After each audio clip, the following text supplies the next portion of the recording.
All right. We're taking all the best old school wisdom and blending it with the top new school methods to bring you the optimal coaching strategies. This is the 80-20 Baseball Podcast with Coach Bo. Welcome 80-20 baseball coaches. Welcome youth baseball community. Welcome to all you new coaches and new listeners. And welcome to you veteran coaches, those of you that have been coaching a while and those of you that have been listening to this show for the past 5 years. Welcome. One of our main goals here at 80-20 baseball is to take an advanced approach to simplifying the art of coaching youth baseball successfully. So take an advanced approach to simplifying the art of coaching successfully, in our case, at the youth baseball level. The best way to support this podcast, since there are no ads, no product plugs, or at least paid product plugs, the best way to support the podcast is to share it with a friend, word of mouth, and the next best way is to leave a review, a rating for this podcast. I think those hold a lot of weight. And thank you for all of you that have left one. I read them, and it puts fuel in the tank, pumps me up even more to try to get back and help support all of you coaches that are looking to get better efficiently, going from new coaches to good coaches as quick as possible, going from good coaches, experienced coaches, to great coaches on the most direct path possible. When I started coaching, there were a few coaches that really helped mentor me. I read every book I could get my hands on. Now we got podcasts, so we're leveraging this medium to get the information to you each week so you can be successful. Thank you for being a coach. It's one of the things we can be most proud of, I think, at the end of the day, being a coach, especially a youth coach. High school coaches, youth coaches, you're not getting paid much. High school coaches aren't getting paid much at all per hour. It's probably below minimum wage. And youth coaches, of course, you're not making anything. But more importantly, you're making a huge impact in one of the best roles that an adult can have, in my opinion, especially nowadays where I think our kids need youth sports more than ever. Speaking of great coaches, I recorded an interview with a coach who recently released his fourth book. All four of these books are for youth baseball coaches. That interview will go live next week. And the discussion is all about how to optimize our practices. I'm also recording another interview this week with a college strength and conditioning coach who has a direct role with the local baseball, softball leagues at the youth level, is involved at that level. So it's a great combination of knowledge and experience. So I'm excited to bring that. The plan is next week and for the following 4 weeks, over the holidays, Christmas, New Year's, the plan is to roll out 2 great interviews we can all use to boost our coaching game, our coaching skills, and expedite the success we have as coaches. So we got those 2 interviews coming out over the next 4 weeks. And along the lines of great coaches, as many of you know, I'm in Boise and Boise State. For those of you that follow college football, you know Boise State made the playoffs this year. I think they're ranked number 9 in the country, ahead of teams like Alabama, Ole Miss, ahead of a bunch of SEC and bigger conference schools. They're the 3 seed in the playoffs. They get a first round bye. They got a phenomenal kid, phenomenal player, Ashton Genty, as I'm sure some of you know, finished a close second in the Heisman voting recently. I think it was the closest vote in the last 15 years. The team went 12-1 this year. Their only loss was to Oregon. I watched the entire game. They lost at Oregon on a last-second field goal. Oregon, of course, is undefeated and the number 1 team in the country. Now, while winning the college football playoffs, the way it's set up now, where you have to win, in Boise's case, 3 games to win the championship, you got your work cut out. You got teams like Georgia, Texas, Oregon, Penn State, among others that are just great programs. With that said, I think Boise State has a shot at winning it all. Of course, the odds are definitely not in their favor, but I don't think Boise State is a team that just got a token invite. And you might be thinking right now, Coach Bo, this is a youth baseball podcast. Why are you talking about Boise State football? Well, this is a youth baseball coaching podcast, and great coaching is great coaching. And Boise State's coach, Spencer Danielson, this is his first year. He came on late last year after they fired their coach, but this is his first full year. He's younger than most of us. I think he's like 35. And I can't remember the last time I was this impressed with a young coach and with the coach in general. If you get a chance or you see him do an interview, I recommend listening in closely to his mindset. I'm going to read off the Boise State practice expectations and these expectations lay the groundwork for them to get the most out of their players. Because most coaches, the odds are that you don't have the most talented team, right? Only one coach has the most, well, we would say talented team. Now, of course, talent is very subjective, and bad attitudes can certainly override talent and make for a bad season. But it's more likely than not we're rolling out there with a team with less talent. If there's 8 teams in your league, 7 have less talent than that top team. But here's the thing. It's not the talent that we have. It's what we get out of the talent. And that aligns perfectly with the mission of the 80-20 baseball and what we're trying to use youth sports, youth baseball for. Not just to win games on Saturday, not just to win a championship this season, but to build up champion players, champion people. And Boise State will definitely not have the most talent in their playoff run if they can make one. They might not have the most talent in any game they play, quarterfinal, semifinal, or if things work out for them, the finals. They're not going to be the most talented team outside of their running back. He's definitely the most talented running back in college football. There's no doubt about that. If you build a good culture and if you become a good coach, the good players will come and play for you. They'll want to play for you, or at least they'll be asking to play on your team. Ashton Genty, I'm sure, got huge offers to transfer after this last season, after his sophomore year. Wouldn't be surprised if somebody came in and offered him $500,000 or $1 million to transfer for one season. And he said no. And of course, he's a great kid, comes from a great family. He also had something to stay for, something to buy into, a program that's led by Coach Danielson. And Coach Danielson, I'm telling you, this guy's a rock star. I'm going to read out the practice expectations here. But first, he was on ESPN a week or so ago when they announced the playoff seedings and layout. And he was asked something to the effect of being an underdog, this, that, and the other. His response was phenomenal, and it was counterintuitive. He didn't say, well, he didn't defend his team. He didn't boast about his team. He didn't try to defend his team. He didn't say, well, we are really good at this, or I don't know why they're saying that because we got this guy and we got that and we got a good defense. He didn't go into defend mode. He leaned into it. He said, great, please count us out.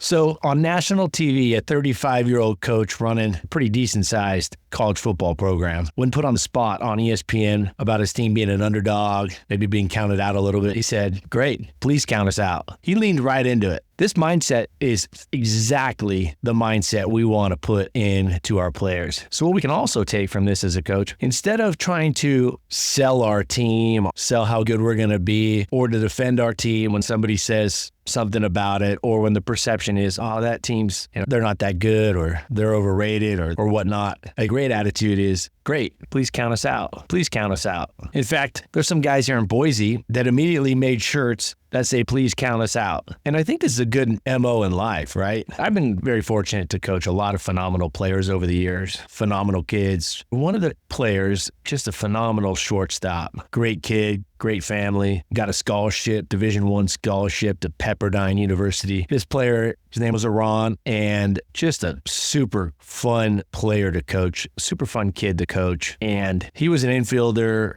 leadoff hitter, and he had this motto, I believe he had it written in his hat, that said, work hard in silence, let your success do the talking. And as coaches, if somebody asks you how your team is, how you're going to do, or this, that, or the other, say, hey, we're working hard and we're going to do our best, and keep it short. And what I mean by that is save your energy for coaching up your kids rather than defending them. Let's save our energy for coaching up our players, creating a great training environment, creating a great team culture. We don't need to spend a lot of energy describing our team to others or defending our team or whatnot. I know at the younger youth levels, this probably isn't coming up. If it is, I would probably get away from those people that are even bringing this up. But you get to that middle school age group, age bracket, and this message of, hey, please count us out. I think it's a great message to have. But think about all the greats had chips on their shoulder. I think if I was a college coach and I was recruiting players, I'd try to find out a way to grade out, to score, to assess the chip on every player's shoulder that I was recruiting. And I would just recruit based off of that score. I know that sounds crazy, but think about all the greats. Michael Jordan, he played his entire career with a chip on his shoulder. He still has a chip on his shoulder, and the dude's like 60-something. His whole Hall of Fame speech was literally a rant about getting back at everybody. It was essentially an entire rant. Michael Jordan's entire Hall of Fame speech was a rant about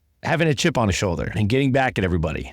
Tom Brady, and you could go on and on. So count us out. Now, Coach Danielson is a coach I'm telling you, pay attention to. If you get a chance to listen to his interviews, go listen to his interviews on YouTube. He is somebody to pay attention to that we can learn from. And it shows you that you can win big. You can win. I mean, they're 12-1. Their only loss was a last-second field goal to the number one team in the country. You can win big, win consistently, while still building up a culture that is exactly the culture that we all would like to have. Team first, hustle, hard work, etc. Speaking of which, here are the practice expectations for Boise State. This was posted on X by Johnny Croyle at Coach Croyle, Croyle. Here it is. Boise State football practice expectations.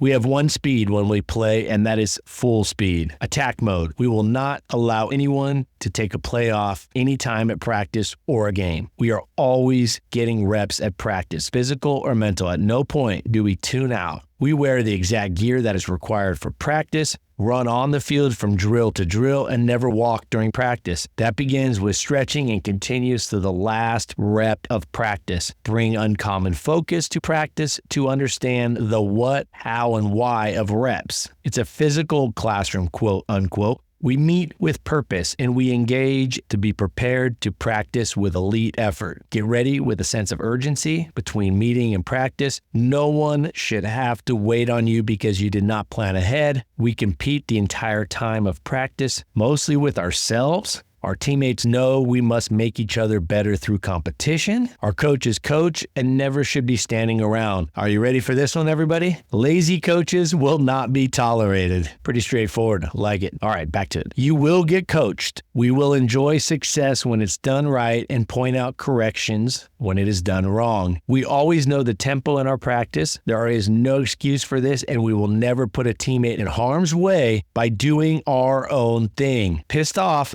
is not permission. In other words, being upset does not give a player permission to put a teammate in harm's way or to mess with the flow of practice. Understand, if you do not do these things, coaches will not practice you and ultimately will not play you. At the end of practice, we will listen with intention and focus. No one should be a distraction. So he's talking about team talks. The expectation is listen with intention, no distractions, no horseplay. After practice, give yourself 5 minutes to reflect and absorb the practice. Great players make time to think about their game. Never allow yourself to lose because of subpar practice habits. This will fall on the shoulders of everyone else, all of your teammates. Elite is uncommon and elite is rare. Great practice teams become great playing teams. Take complete joy in the process.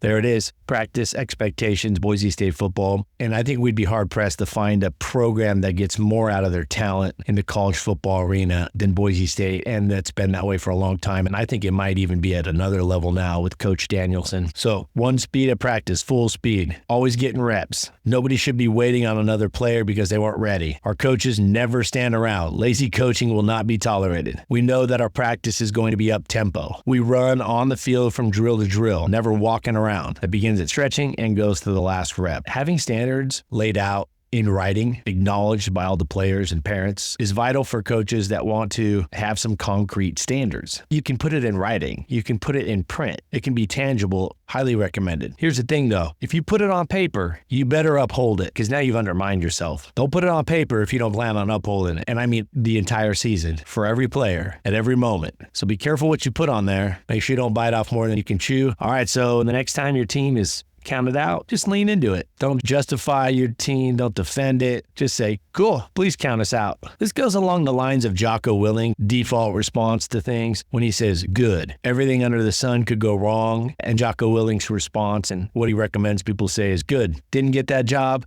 Good. We'll get a better one. Or good. Maybe it's a wake-up call to improve in these areas. Didn't make that team? Good. I'll work harder now. I'll be better in the long run. Didn't get that talented player to come play on your team? Good. You probably already have enough to win. So not only is this a great mindset for coaches, people to have, it also saves a lot of energy on the back end. Rationalization, justification, explanations, etc. All right, let's finish this episode with a practice planning tip. This is a tip that has to do with skill development and game prep. not so much the component or the area of building up the team culture, etc. Although that area, that part of coaching could fall into this, that's more ubiquitous. It should be sprinkled all over everything we do as coaches and as a team. But with that in mind, when we're done with our practice, I think it's important that we take a few minutes, especially early on in the season or early on in our coaching journey if we're newer, take a couple minutes at the end of each practice, at the end of each training session, specifically a field practice, and then let's do some math. Let's do some math, like a simple pie chart, and let's see how much time we allocated to different skills and situations, etc. And that practice that we just completed, or the one that we finished this evening, we get home, or that one we did earlier that day, or yesterday's practice, while it's still fresh in your mind, top of mind, how much time did you allocate to each specific thing? And that starts at the beginning, warm up, throwing routine, how much time, and try to be as exact as possible. Doesn't have to be down to the second or exactly to the minute, but within a few minutes, ask ourselves, how much time specifically did we spend on each skill or game situation? Not just we did our throwing routine for this long, or we did batting practice for this long. What specific skills were we working on? Because I've seen batting practices that are 50% of practice, 40% of practice, and that in and of itself is not bad because we're on offense half of the game. The ability of our lineup to have quality at bat after quality at bat throughout the game will have a massive impact. It's a top impact. That in pitching, and for some coaches, the pitching hasn't really come into play that much. It's T-ball, coach pitch, machine pitch. So if somebody said, hey, Coach Bo, I did 50% of my practice time on hitting. Is that good or bad? I'd say that's not enough information. So the point here is we need to specify what we're working on because like I said, I've seen batting practices that take up 50% of practice, which in and of itself is not a terrible allocation of time. That's not overshooting your batting practice egregiously. But when I asked the coach, I said, well, what'd you work on? Well, we did, half the kids were over here bunting and half the kids were over here working on their two-strike approach. And I said, well, how many times do you bunt in a game? And he said, 3 times. I said, how many at-bats do you have in a game? And he's like, about 30. Well, I said, you just took 25% of your practice time. The batting practice was 50%, and half of that batting practice was bunting. So I said, your kids just spent 25% of their practice time practicing a skill that's going to impact the game less than 5%, figuring you're only on offense half the game. And if you bunt 10% of the time, that means it's at most 5% of the total impact on the game or the events on the game. Now, again, impact isn't always the same. It's not, it happened once and this happened once, so they're going to have equal impact. I get that. But just broadly speaking, I said, well, you're practicing 25% of your time on bunts, and that's something that's going to come into play less than 5% in the game. And then I said, well, the two-strike approach is definitely something to work on, of course, without a doubt. Want to have a great two-strike plan, as we call it, plan 2. But even then, let's say at most, hitting is 50% of the game. It's not because you have other things that impact offense, base running being the other big one. But let's just say it's 50% of the game, offense. Well, how much of the offensive production relies on a good two-strike approach? We definitely know it has its impact. In a lot of ways, it can have a big impact, but you just spent 25% of your practice time on repping your two-strike approach. Now, in certain situations, this might be a good idea. If your team has shown over the course of multiple games or a month or so of the season to have a really bad plan 2 approach, 2K approach, two-strike approach, then it might be a good idea to overindulge in the 2K, two-strike plan training at practice. But one of the best ways also to be a great two-strike hitter is to not get to 2 strikes. There are situations where the pitcher makes 2 great pitches to get to 2 strikes. That as a hitter, we shouldn't be swinging at those pitches. They dotted the corner at the knees, or maybe the umpire expanded the zone. They weren't even pitches that were feasibly reachable. But that's not super common at the youth level and even at the high school level. Pitchers in dotting. They might throw strikes consistently, but they're not dotting the outside corner at the knees an inch off, an inch and a half off the plate. They'll throw strikes, but you'll get half of those strikes are in the hitting zone also. So one of the best antidotes to 2 strikes is to be a great hitter with less than 2 strikes. But my point is this, they bunt less than 5% of the time. They're in a 2-strike situation. Let's say about a third-ish of at-bats are 2-strike situations. So let's just keep a nice whole number, 50% of the game's offense, a third of that. Now you're at 16, 17%. So they spent 25% of their practice on something that at most is probably going to affect 20% of the game. So closer. That's closer to the alignment with the game, which is good. But if your team is also struggling on first pitches early in the count, well, then that number is going to shift more or need to shift more towards working on that part of the equation. So you can see those are examples of how we can look at our practice allocation time and specify. On defense, did we spend half of our outfield training on diving for balls? Kids love diving for balls and catching balls. I'm not saying don't do it. Kids love diving, and it's a lot of fun, and it teaches them to bounce back, be tough, not afraid to get a little dirty. But if half of your outfield is training diving for balls, and then I ask the coach, hey, how many fly balls did they go to catch, or at least attempt to catch in their last couple of games? They say about 10 fly balls a game-ish. And I say, well, how many are diving catches that they could make? Yeah, maybe 2. Well, that's about 20% of the pop-ups are diving plays. About 20%. Now, this isn't perfect math. It's a good estimate. 20% of plays in the outfield are diving plays in your typical game. But in that drill, 50% of the reps were diving plays, and 50% were getting under the ball and seeing it into the glove, etc. So those are just some examples highlighting how we can allocate our practice time by looking back and reflecting afterward. Go, all right, after that first practice, how much time did we spend on that skill? Okay, and start at the top. Okay, we spend time on this skill, that skill. All right. You could throw out the dynamic warm-up, your warm-up routine at the beginning. I would definitely count in the time from the throwing routine to throwing progression on. Team talks, you could take out the team talk time, but that shouldn't be very much at a practice. So you could do the math without that and just simply do it with a calculator. We did this much time on this, and we did this drill for 20 minutes, and these are how the reps were split up. So that means, then you could say, well, let's say we did this drill for 30 minutes. There were 3 stations. All right, each skill at that station was trained for 10 minutes and go from there. It's more like, are there large discrepancies? Are you spending half of your time at practice working on bunts when in the games you're only bunting a few times? Or are you spending a third of your practice time working on rundown defense when your team only defends the rundown, has the pickle situation happen a couple times a game? All right, over the next 4 weeks, the plan is to have 4 weeks of quality interviews, 2 interviews with 2 parts each. Each part will be about 30 minutes, and I'm excited to bring those to you. We got a longtime coach who's written 4 books on youth baseball coaching, and we have a strength and conditioning coach from the college level who has a lot of experience working with youth sports, youth baseball, softball, and going to share out how to build up better athletes, stronger, healthier athletes, which I think is a huge competitive advantage just sitting there for players, youth players, and parents to take advantage of, getting stronger, quicker, more agile, more athletic, while also staying healthier. So we got those coming your way. Always great being here with all of you. I hope you have a wonderful week. Help support the podcast. Leave a quick review for us. That would be awesome. Much appreciated. And until next week, let's take care of our health. Let's take care of ourselves so we can be there to take care of our family, to help out our close friends when they need us, and to go out there and make that great impact with our players, our team. Let's take this info, take it out there to the training environment. Let's put it into play. Let's incorporate it fast. Remember, start small, adding a little bit in at a time, and you will see those compounding positive results come your way. All right, y'all, take care. And until next week, adios. This has been the 80-20 Baseball Masterclass. Take it to the field.